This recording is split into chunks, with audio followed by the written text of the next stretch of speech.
তৃণমূলের সাথে বিজেপির লড়াই, বিজেপির সাথে তৃণমূলের লড়াই।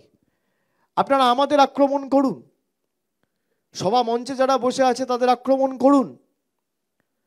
মমতা বন্দ্যোপাধ্যায়কে আক্রমণ করছেন, আমায় করছেন, তৃণমূলকে করছেন, অসুবিধা নেই। কিন্তু তৃণমূলকে ছোট করতে গিয়ে বাংলার 10 কোটি মানুষকে যেভাবে এরা পরিকল্পিতভাবে কলুষিত করেছে, আজকে রেখা পাত্রর আর একটা ভিডিও বেরিয়েছে, জনসমক্ষে এসছে, সেখানে রেখা পাত্র বিজেপির প্রার্থী, যাকে নরেন্দ্র মোদী প্রার্থী করেছে, সেই রেখা পাত্র বলছে যে রাষ্ট্রপতির কাছে যাদেরকে নিয়ে যাওয়া হয়েছে তারা আন্দোলনের সাথে যুক্তই না, বিজেপি টাকা দিয়ে করাচ্ছে। বিজেপির মণ্ডলের সভাপতি বলছে কোনো রকম কোনো ধর্ষণ হয়নি, আমরা 2000 টাকা দিয়ে মিথ্যে মামলা করিয়ে মিথ্যে অভিযোগ দিয়ে ভারতবর্ষে বাংলাকে ছোট করেছি। কেন? 5, 10টা, 15টা, 20টা ভোটের জন্য।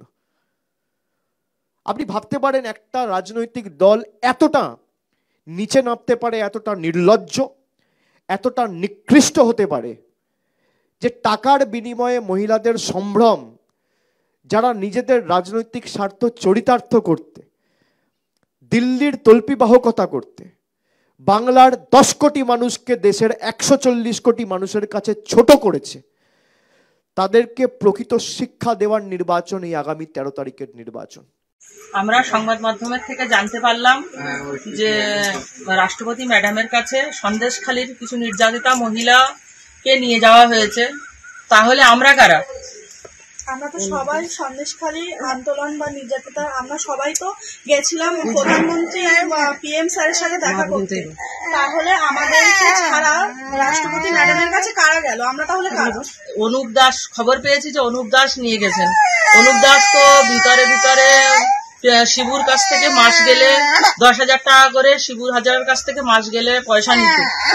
তাহলে ওনার সাথে খবর আছে যে পদ্মা মণ্ডলও গেছেন। তাহলে কি আমরা এটাই জানবো যে পদ্মা মণ্ডল টিএমসির লোক, উপরের উপরে বিজেপি করে? আমরা নির্যাতিত মায়েরা যদি সন্দেশখালীতেই পড়ে আছি, তাহলে আমাদের মুখ নিয়ে কারা গিয়েছে এটা তো আমাদের জানার প্রয়োজন আছে। আর ওখানে যে রাষ্ট্রপতি ম্যাডামের কাছে গিয়েছেন জানিয়েছিলেন, আর আমরা আন্দোলনের আমরা নির্যাতিত, আমরাই আন্দোলনের মেন মুখ। আমাদেরকে না নিয়ে গিয়ে অন্য কাউকে সাজিয়ে নিয়ে গেছেন। ওনার সাহসটা কে দিয়েছে? টিএমসি থেকে কি এটা কি টিএমসি পার্টির থেকে কি উনি শিবু হাজার থেকে কি এই গোপনে গোপনে?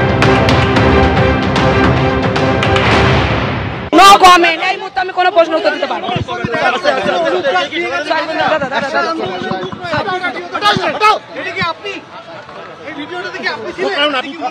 আমি এই মুহূর্তে আপনাদেরকে কিছু বলতে চাই না। পুরানো ভিডিও, পরিস্থিতি তখন অন্যরকম ছিল, এখন অন্যরকম হয়েছে। তখন অন্যরকম, তখন সৈকত দাস আমাদের ছিল, সৈকত দাস তখন আমাদের দলে ছিল। ওই পাপিয়া সৈকত দাসের ওয়াইফ হচ্ছে, ওই ভিডিও সৈকত দাসের বউ ভাইরাল করেছে, পাপিয়া দাস ভাইরাল করেছে। নির্যাতিতরা সবাই নির্যাতিত, সবাই, ওরাও যারা গেছে তারাও নির্যাতিত, যারা ভিডিওতে দেখা যাচ্ছে তারাও নির্যাতিত,